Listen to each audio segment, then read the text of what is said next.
The Willys MB, Ford GPW and Hotchkiss M201 Jeeps all look very similar at first glance. However, there are dozens of differences which can be used to identify the manufacturer of the Jeep or its parts. Identifying a Jeep can be difficult, especially considering so many have had army, factory or civilian rebuilds. These rebuilds sometimes happen several times while in service, and often involve whatever parts were available. As a result, Jeeps often have a mix of parts from all three manufacturers. The French post-war Hotchkiss M201 Jeeps were built from the same drawings and tools as the Willys MB, and so they look more like the Willys than the Ford. Over the life of the assembly lines, small changes were introduced, in addition to those which cannot easily be seen. Not all the changes were made from the beginning of the production run, and many Jeeps were upgraded when they returned to the factory or army depots for rebuilds. If you are looking to buy a Jeep, it is worthwhile educating yourself as to some of these differences. I've seen post-war Hotchkiss Jeeps sold as a wartime vehicle and wartime Jeeps sold as Hotchkiss Jeeps. We'll start off by taking a look at the chassis, starting with the chassis number. On the Willys MB, the chassis number is stamped into a small tag, riveted to the inside of the front left chassis leg, just behind the bumper. It would read, MB, followed by the number. Over the years, many Willys Jeeps had the tags damaged or lost, so the number may be stamped elsewhere, in addition to the glovebox data plates. The Ford chassis number is stamped on the top of the left chassis rail, just ahead of the engine mounting bracket and next to the brake pipe fitting. It is shown here marked in red. Here's a close view of my 1943 Ford, showing GPW 109375. The Hotchkiss chassis number is stamped in the same place as the Ford GPW, on the top of the left chassis rail. This number is a unique sequential factory number, stamped on each M201 on the production line by Hotchkiss. This can be used to date the vehicle in the production run, from 1956 to 1966.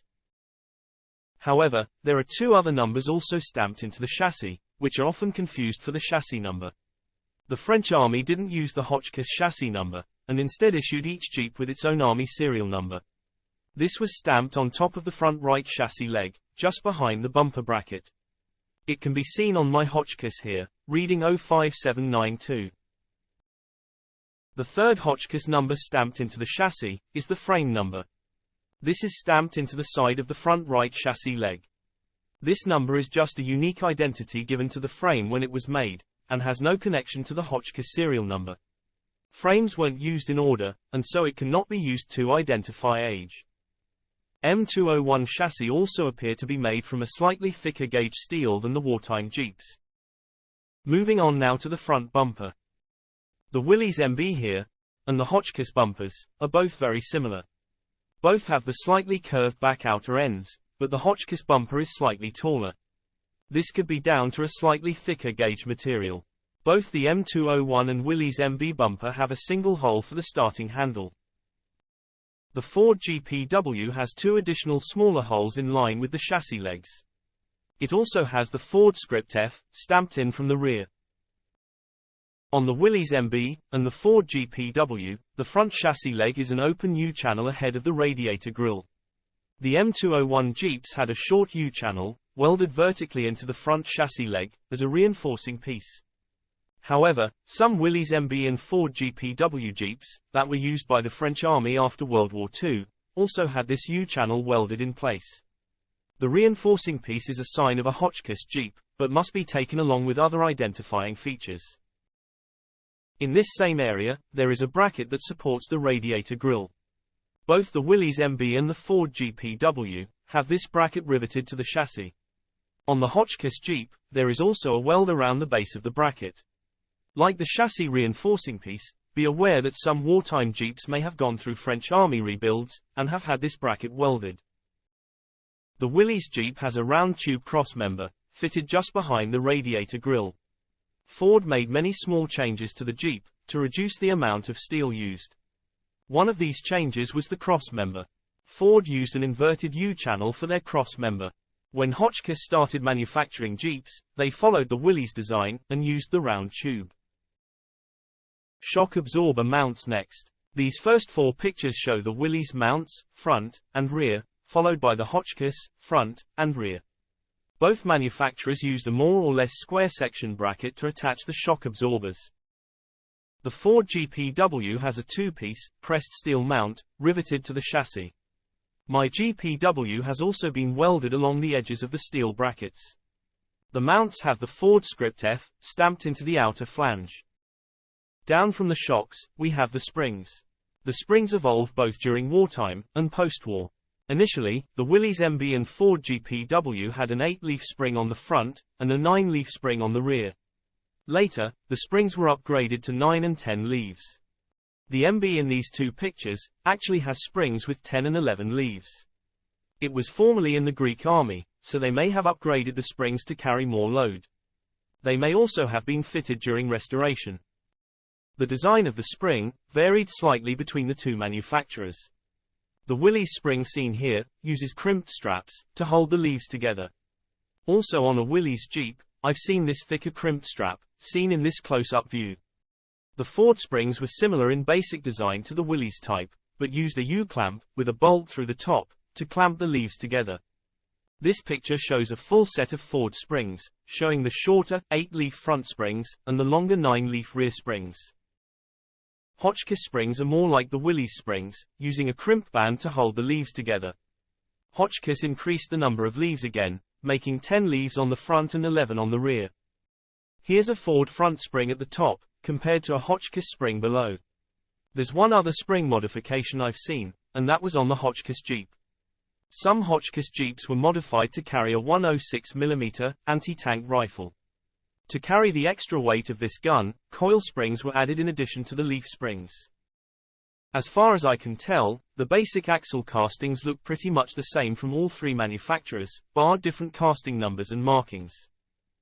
There were various covers for the differentials, both castings and stamped sheet steel. The grey covers shown here are on a Willys MB. They are early, pressed steel covers. Because they are pressed from sheet, they are more rounded compared to the cast versions, which can be seen next. There was also a late stamped steel version, which doesn't have the vent hole above the fill hole, and had stiffening ridges in the bolting flange. The following four pictures are of my Ford GPW. This is fitted with the early cast differential covers. In the second picture, which is the rear axle, you can see how sharp the casting is around the main gear. The early Willys casting was virtually the same, but the Ford had two slightly thicker areas on the bolting flange, at the top and on the right. Inside the Ford cover, you can see the part number cast into the cover, and also the script Ford F mark. This close-up view of the Ford axle shows the GP4025 part number, cast into the flange. My Hotchkiss is fitted with covers that appear to be the early stamped steel type. The differential housing is Hotchkiss. At the top can be seen front axle, while at the bottom, there is HWOF, which is Hotchkiss Willys Overland France. At present, I don't know if these are Willys covers, or whether Hotchkiss made their own stamped steel versions. The most common wheels seen on wartime Jeeps today are the combat split rim. This first example is on a Willys MB. This second example is on my GPW. The split rim was designed to more easily remove the tire from the wheel, to repair punctures. The two halves were bolted together, clamping the tire and inner tube between. Both the Willys and Ford used these wheels. They weren't the first wheel type used on the Jeep.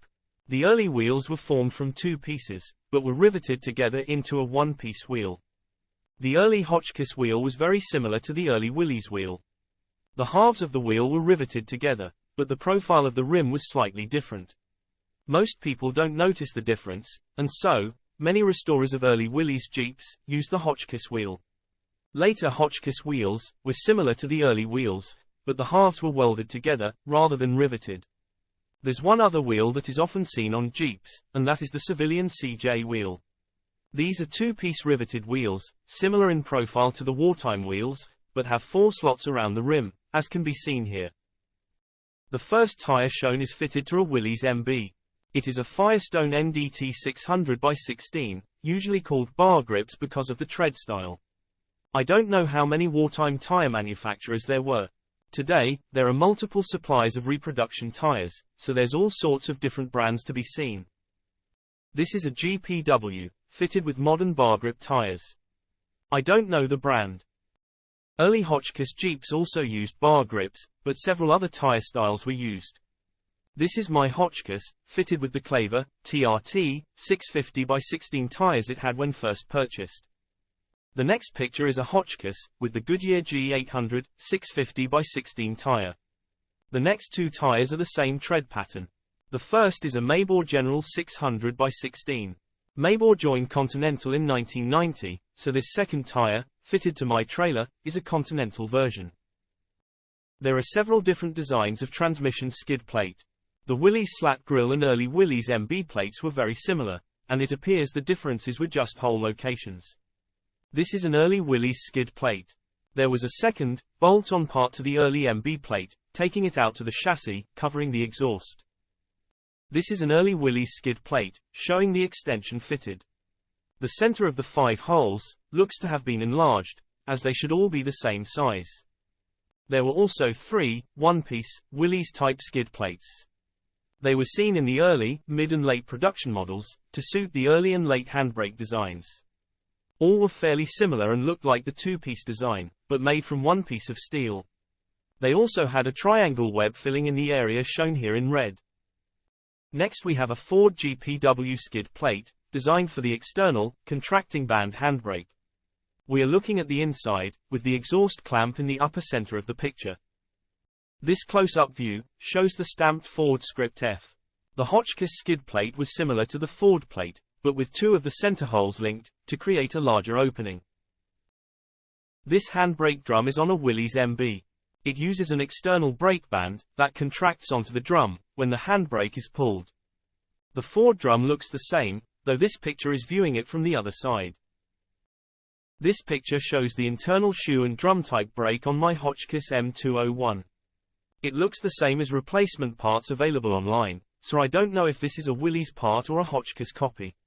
I can't see any part numbers, and don't have enough photographs to compare. The Pintle A Frame is a shallow U-channel, with a broad vertical web and small edge webs.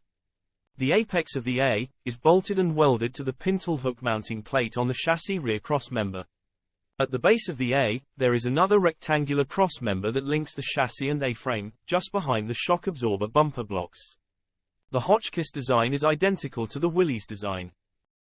The Ford GPW A-frame had deeper edge webs to the U-channel, and the vertical web has 4 lightening holes, used to economize on wartime steel use. There is no cross member at the base of the A, on the Ford GPW. This is the Willys Pintle Hook. There is a catch on the top of the hook, which releases the jaws, allowing the top jaw to open. The Ford Pintle Hook looks the same, other than a script Ford F, cast into the right side of the lower jaw, near the trailer safety chain ring. The M201 Pintle Hook has a safety pin on a chain, which prevents the jaw from opening, even if the release catch is pulled. Moving on from the chassis, we'll turn our attention to the engine bay, starting with the engine. There are several different styles of cylinder head for the Go Devil engine. There's a number of photographs of different types on the World War II Jeeps website.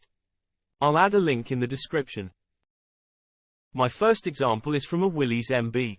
Seeing the word Jeep cast into the cylinder head, but no reinforcing ribs in the top, it makes the cylinder head a late war, 1944-45 Willys casting. With all the accessories bolted on, it's quite hard to see any of the casting details. The second head is on my 1943 Ford GPW. It would appear that there was virtually no change in the design of the Ford cylinder head during the wartime production run. Under the oil filter bracket, you can just make out the Ford script F, cast into the cylinder head. Just below this, is the Ford casting part number, GPW 6050. Here's the Hotchkiss cylinder head on my M201 Jeep. It was cast by Hotchkiss, as it has WOF cast into the head, along with Hotchkiss casting numbers, all normally hidden under the oil filter bracket. This Hotchkiss version has Willys and Jeep cast into it, first seen in the late war heads. The reinforcing ribs, cast between the head bolt holes, was first seen on the CJ head, suggesting Hotchkiss used this design as their pattern. There are 4 different styles of radiator cap shown here. The first is from the Willys MB. It is fairly smooth, with very shallow engraved lettering. The second cap was fitted to a Willys Jeep, but I've not seen its type before. This Jeep was in the Greek army, so it may have been from that time, or possibly a civilian radiator cap, fitted during restoration. The writing on it is in English. Cap number 3 is the Ford GPW style. It has a slightly different design of depressed center, has more pronounced writing, and an embossed ridge near the edge of the cap. The last cap is from my Hotchkiss. It is very similar to the Ford design, but features 2 lugs to help opening, and a safety chain. The radiators from all 3 manufacturers are very similar, but there are slight differences. The first example is the Willys MB. These depressions in the top of the Willys radiator stop short of the edge of the tank, and have rounded ends. This is the Ford radiator. At first glance, it looks the same, but a closer look at the tank depressions show they wrap around over the edge of the tank. The Ford radiator also has the Ford script F on the rear left side of the top tank. The Ford tank also has ridges on either side, which aren't present on the Willys or Hotchkiss radiators. The last pair of pictures are of the Hotchkiss radiator. It has a close similarity to the Ford radiator, with the same depressions in the top tank, but lacks the ridge and F mark of the Ford. Both the Willys, Ford and Hotchkiss all used a 6-volt battery, mounted at the front right side of the engine bay. This is a Willys MB. The layout is the same as on this Ford GPW. Hotchkiss Jeep started out on 6-volt. But mine was later upgraded to 12 volts, by adding a second 6-volt battery between the front seats. This picture shows the 4 small mounting holes for the battery tray and a larger hole for the positive power cable. I briefly wondered if this had been the mounting point for a Sahara Jeep jerrycan holder. I had found sand paint on the Jeep, and the Sahara spotlight bracket on the screen frame. However, the body lacked signs of the second fuel tank under the passenger seat, so the 12-volt conversion seemed more likely. When my Jeep got a factory rebuild in 1966, it was upgraded to 24 volts, with 2 12-volt batteries. This was done by moving the air filter to the left side of the engine bay, moving the voltage regulator from the fender to the firewall, and adding a second 12-volt battery behind the first. This is a better view of the 2 12-volt batteries installed. Now we move to the air filter. The first 2 pictures show the Willys, and then the Ford engine bays. The overall layout is the same, although there are some small differences, such as the horn and top radiator hose. With the Hotchkiss Jeep, as previously mentioned, the air filter was moved to accommodate the second 12-volt battery. Obviously, an early Hotchkiss that survived without having the electrics upgraded would have the air filter in the standard location. A new bracket was attached to the left fender to support the filter, and it now had a shorter tube linking it to the carburetor. The top of the filter had instructions in French for servicing. The oil filter can, on both the Willys and Ford, looks the same shape from both manufacturers. This image is the Willys filter. Only the decals on the top and side of the can are different. And this is the Ford type. The top of both filters has a single curvature, shallow cone-shaped lid, as can be seen on this Ford filter. At first glance, the Hotchkiss filter looks the same. My Hotchkiss filter had been overpainted several times when I got the Jeep, and there was no sign of any labels or markings. When I repainted it, I added the Willys decals. This is where I ran into a slight problem, and discovered another difference. As you can see in this picture, the top of the filter has a double curvature to it.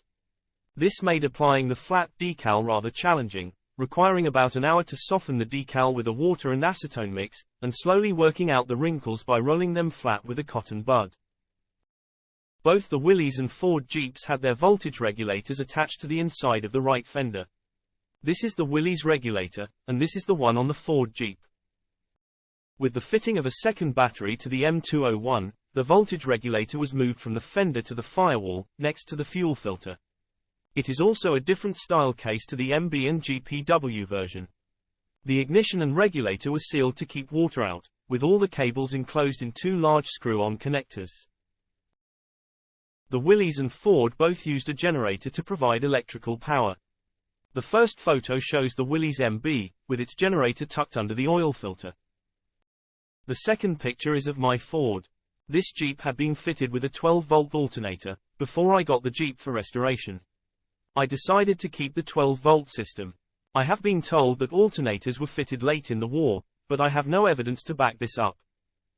My M201 was a radio Jeep in French Army service, and had a large powerful alternator fitted, to supply power for the vehicle and radios. The Willys and Ford water pumps look pretty much the same, from what I can see. This is the Willys pump. And here's the Ford version. The Ford pump had a Ford part number cast into it, and also the script F. On the M201, the water pump had an extra pulley and drive belt fitted, compared to the MB and GPW. This is the Willys distributor. The MB and GPW had a standard distributor and points, with a separate coil mounted on the engine block behind the distributor. And this is the Ford version. The distributor on the Hotchkiss was a completely different design, combining the points and coil into one waterproof housing. The coil, points and ignition leads on the M201 were completely sealed and watertight, using positive pressure from the air filter intake. This view shows the unit opened up, with the top of the coil visible on the left and the rotor arm and condenser on the right. The first picture of the plug leads is of a Willys MB Jeep. The plug can be seen covered by the witch's hat, frequently thought of by many as a rain cover. The cone is actually an insulator, covering the metal terminal of the lead and plug. Next is my Ford Jeep, this time without the insulators. People who I've spoken to say that sometimes they can cause shorting, so they are often removed from restorations. The M201 plugs were also sealed and shielded to work with the watertight distributor. There were a few different horn styles that I've seen. An early design by Spartan featured a long, shallow taper trumpet on the front. I've seen another version where the trumpet sides look more parallel. This is a tapered Spartan horn on my Ford GPW. There is a small flat, bare metal bracket that links the horn to the firewall bracket. This differed slightly on the Ford and Willys versions, but the differences aren't easy to see when mounted on the vehicle. This flat round version is seen on a Willys MB. It appears to be missing the small linking bracket, and has the horn attached directly to the firewall bracket. The M201 horn was similar to the flat type, but with a different slot pattern and converted to 24 volts where necessary. Both the Willys shown here, and the Ford in the next picture, have slightly different versions of the carburetor fitted. This is on the Ford.